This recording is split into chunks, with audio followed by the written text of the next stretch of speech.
এটা একটা AC DC charger ফ্যানের মোটর, সাধারণত 6 ভোল্টের মোটর। এটা দেখেন, এটা সানকা মোটর, অরিজিনাল সানকা মোটর যারা চান তাদের জন্য এই মোটরটা একটা বেস্ট একটা মোটর। এই মোটরের কোয়ালিটি এবং কপার মোটর যেটা বলে অরিজিনাল মোটর, সাধারণত সানকা মোটর নামে পরিচিত এবং অরিজিনাল সানকা মোটর 6 ভোল্টের মোটর এটা।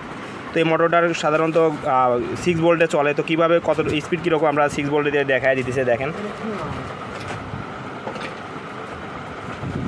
এই দেখেন যে মোটরটা ঘুরতেছে, সাধারণত এটা 6 ভোল্টের মোটর। আমরা 6 ভোল্টে দেখাই দিতেছি কীরকম ঘুরে। ভোল্টেজটা বাড়াতে কোনে ওই লোডে ভোল্টেজ কমে গেছে। এই 6 ভোল্টের মোটর আর ঠিক আছে। তো এই মোটরটা আপনারা সাধারণত যারা পারচেস করতে চান বা আমাদের কাছে নিতে চান দ্রুত আমাদের শপ ভিজিট করতে পারেন অথবা সরাসরি আমাদের শপ থেকে নিতে পারেন। এই মোটরের প্রাইস এবং ডিটেলস আমাদের ডেসক্রিপশনে পাওয়া যাবেন অথবা সরাসরি আমাদের ফোন দিয়ে জানতে পারেন। হোয়াটসঅ্যাপ নাম্বার এবং ডিটেলস দেওয়া আছে, কাইন্ডলি যোগাযোগ করবেন। আর এই মোটরগুলো খুব দ্রুত শেষ হয়ে যায়, তাই দ্রুত শেষ হওয়ার আগে আমাদের কাছ থেকে পারচেস করে নেন কাইন্ডলি। তো মোটর বিষয়ে আরও জানতে হলে ডিরেক্টলি কল করতে পারেন সরাসরি আমাদের দেওয়া নাম্বারে।